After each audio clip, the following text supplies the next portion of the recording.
समग्र शिक्षा अंतर्गत कार्यरत व्यवसाय शिक्षकांच्या अडचणी सोडवण्याबाबत आझाद मैदानामध्ये आंदोलन. शासनाद्वारे योजनेची अंमलबजावणी न करता राज्याबाहेरच्या विविध प्रायव्हेट कंपन्यांना टेंडर देऊन निव्वळ नफा कमवण्याच्या उद्देशाने या कंपनीनं शिक्षण क्षेत्राचे 3-13 वाजवले आहे. समग्र कार्यालय त्याचं बरोबर योजनेचे मूल्यांकन करणारी श्रेयस्थ संस्था मिळून पायाभूत सुविधा पुरवण्याच्या नावाखाली मोठ्या प्रमाणावर अपहार करत आहे. तरी याबाबत चौकशी समिती नेमल्यास सत्यता बाहेर येईल. आपल्या विविध मागण्यांसाठी शिक्षण व्यवसाय शिक्षक हे आझाद मैदानामध्ये आंदोलन करीत आहेत. समान काम, समान वेतन, समान पद. व्यवसाय शिक्षकांचं वेतन वाढ व नियमित 12 महिने वेतन मिळालेच पाहिजे. व्यवसाय शिक्षकांना इतर शिक्षकांप्रमाणे वैद्यकीय सुविधा, इतर शासकीय सुविधा व महिला शिक्षकांना प्रसूती रजा मिळालेच पाहिजे. मीडिया या विषयाची मागणी असलेल्या शाळांमध्ये हा विषय तात्काळ सुरू करून विद्यार्थ्यांचे व शिक्षकांचे नुकसान टाळावे.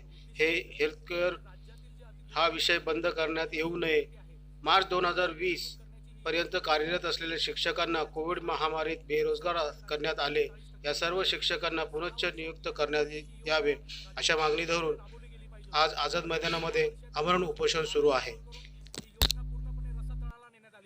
मागच्या 6 वर्षापासून ही योजना राबवण्याचं काम राज्याबाहेरील आणि काही राज्यातील प्रायव्हेट त्रयस्थ संस्थांना ही योजना राबवण्याचं काम दिलं गेलेलं आहे.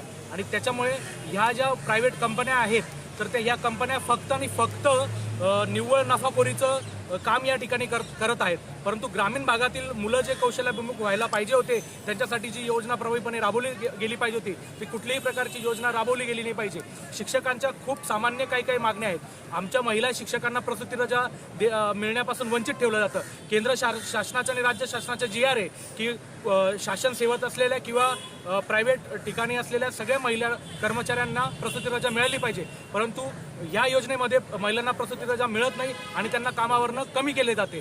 कोविड सदृश परिस्थितीमध्ये सुद्धा शिक्षकांना कमी केले गेले, अनुभवी शिक्षकांना कमी केले गेले. केंद्राच्या आणि राज्याच्या निर्णय असताना सुद्धा समग्र शिक्षाच्या या अधिकाऱ्यांनी आणि शालेय शिक्षण विभागाने या केंद्राच्या आणि राज्याच्या आदेशालाच केराची टोपली दाखवली आहे. आणि जर राज्यात ही योजना प्रभावीपणे राबवायची असेल तर ज्या व्होकेशनल ट्रेनर प्रोव्हायडर आहे, ज्या प्रायव्हेट संस्था आहेत, प्रायव्हेट कंपन्या आहेत तर याच्या बाहेर पडल्या गेल्या पाहिजे. तरच व्यवसाय शिक्षकांची मानसिक आणि आर्थिक जी पिळवणूक आहे ती थांबवू शकते. लक्षात घ्या, ही योजना संपूर्ण देशामध्ये राबवली जाते. महाराष्ट्र राज्यात ही योजना जी आहे ती राज्यातील 644 शासकीय शाळांमध्ये ही राबवली गेलेली योजना आहे. ही योजना पूर्णपणे अतिदुर्बल भागातील ज्या आश्रमशाळा आहे, जिल्हा परिषदच्या शाळा आहेत, ज्या ठिकाणी गरीब मुलं शिकतात त्या ठिकाणी ही योजना राबवली गेलेली आहे. 644 शाळांमध्ये राज्यातले 1200 व्यावसायिक शिक्षक या ठिकाणी काम करत आहे मागील 6 वर्षापासून. प्रत्येक शिक्षक हा वेल क्वालिफाईड आहे आणि त्यांच्या ट्रेडमध्ये त्यांनी जी नॅशनल स्किल डेव्हलपमेंट NSDC आहे तर त्यांच्या मार्फत जी शैक्षणिक पात्रता ठरवली गेली आहे त्यानुसार या ठिकाणी त्यांची जॉईनिंग झालेली आहे.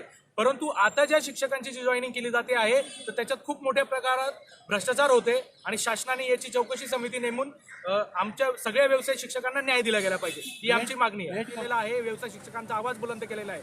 विधानसभा अध्यक्ष नाना पटोले यांच्या कोविड काळामध्ये आमची विधानसभाचे अध्यक्ष असताना त्यांची विधान भवनात आमची भेट झाली होती, बैठक झाली होती. त्यांनी शासनाला आदेश दिलेले होते परंतु कुठल्याही आदेशाची अंमलबजावणी करता त्यांची सत्ता असताना त्यांच्याच आदेशाला केराची टोपली या ठिकाणी दाखवली गेलेली आहे. मागच्या वेळेस पण आम्ही पावसाळी अधिवेशनामध्ये आंदोलन केलं होतं. त्यावेळेस पण शिक्षक मंत्र्यांची आम्ही भेट घेतली होती, वर्षाताई गायकवाडांची. त्यांनी बैठकीचे आदेश दिले परंतु बैठक त्यांनी पोस्टपोन करत नेहमी बैठकीच्या तारखाच दिलेल्या आहे. बैठक त्यांची झालेली नाहीये. राज्यमंत्र्यांसोबत आमची बैठक झाली, बच्चूभाऊ कडे सोबत, त्यांच्यासोबत 2 वेळेस आमची बैठक झाली परंतु त्यांनी आमच्या काही मागण्या मान्य केल्या परंतु अजून पण त्याची अंमलबजावणी झालेली नाहीये. लक्षात घ्या, राज्यातील 1200 व्यवसाय शिक्षक या ठिकाणी आंदोलनाला या ठिकाणी उपस्थित आहेत आणि जर शासनाने आमच्या मागण्या मान्य केल्या नाही तर आम्ही काम बंद आंदोलन करून पुढच्या वेळेस आता बोर्डाचे पेपर चेकिंग होणार आहेत, पुढे नवीन शैक्षणिक वर्ष सुरू होणार आहेत. जोपर्यंत आमच्या मागण्या मान्य होत नाही राज्यातील 1200 व्यवसाय शिक्षक या ठिकाणी ठाण मांडून बसणार आहेत. हटा देनी चाहिए. अभी BTP क्या है मैं समझाती हूँ. क्या हुआ है ना, समग्र शिक्षा ने एक BTP करके एक प्राइवेटाइजेशन कंपनियां हायर की है जो हम लोगों पे वॉच करती है. हम लोगों पे वॉच करना मतलब हम सब ओकेजनल टीचर्स है, हम सब प्रैक्टिकल सब्जेक्ट्स पढ़ाते हैं। सर प्रैक्टिकल सब्जेक्ट अभी इतना बड़ा ना एजुकेशन सिस्टम में जो ट्रांसफॉर्मेशन हुआ है ना, तो हमारा ओकेजनल सब्जेक्ट्स की वजह से हुआ है। हम लोगों ने उनको इतना अच्छा रिजल्ट दिया है कि तो उन्होंने पूरा का पूरा एजुकेशन सिस्टम चेंज कर लिया है। तो अभी इन्होंने क्या किया है कि हम लोगों को हम लोग अच्छा काम कर रहे हैं नहीं कर रहे हैं ये सब वॉच करने के लिए ना VTP हायर किए, जिनका पेमेंट हमारे पेमेंट में से होता है। जब से हमारा 20,000 पेमेंट है ना, तो हम लोगों से जैसे मेरा 20,000 है तो मेरा 20,000 में से 2,000 वो एक कंपनी को देंगे, जो एक ऐसी कंपनी है सर जो हर कंपनियां अलग अलग सब्जेक्ट पे वॉच करती है। जैसे ईडो स्पोर्ट है तो मैं स्पोर्ट्स सब्जेक्ट पढ़ाती हूँ तो मेरे लिए ईडो स्पोर्ट है। ऐसी बहुत सारी कंपनियां हैं सर, मतलब समग्र के पास उसको उनको देने के लिए अमाउंट है, हम लोगों के लिए देने के लिए कोई भी अमाउंट नहीं है। 6 महीने से हम बिल्कुल भी जॉबलेस समझो सर, हम बस स्कूल में जाते हैं काम करते हैं, लेकिन हम लोगों को कोई पेमेंट नहीं है। और सम काम सम वेतन हम जैसे बोलते हैं, जैसे सब लोग साथ में काम कर रहे हैं, एक स्कूल में काम कर रहे हैं, जूनियर कॉलेज पे काम कर रहे हैं, 11th-12th को पढ़ा रहे हैं, तो हम लोगों के साथ काम करने वाले जो परमानेंट टीचर है सर, वो कम से कम मतलब 80,000 रुपीज पर मंथ कमाते हैं, और हम लोग 18,000 कमा नहीं सकते हैं। जबकि उतने ही बच्चे हम लोग प्रिपेयर कराते हैं, उनसे ज्यादा हम लोगों के बच्चे, जैसे मैं स्पोर्ट्स सब्जेक्ट पढ़ाती हूँ तो मेरे बहुत सारे बच्चे हैं जो स्पोर्ट्स में बहुत अच्छा कर रहे हैं, वो फिजिकल एजुकेशन के थ्रू अपना लाइफ सिक्योर कर रहे हैं, क्योंकि फिजिकल एजुकेशन के बारे में पता ही नहीं था पहले, हम लोगों ने अवेयर कराया है।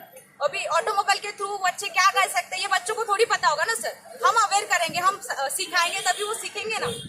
बहुत सारी ऑटोमोबाइल की कंपनियां हैं जिन्होंने ना हमारे बच्चों को हायर किया है, जो बच्चे हम लोगों से ज्यादा कमा रहे हैं सर। तो हमारे साथ ऐसा क्यों हो रहा है, इसलिए हम यहाँ पे आएंगे, और जब तक हमारी डिमांड्स पूरी नहीं होंगी सर हम घर नहीं जाने वाले।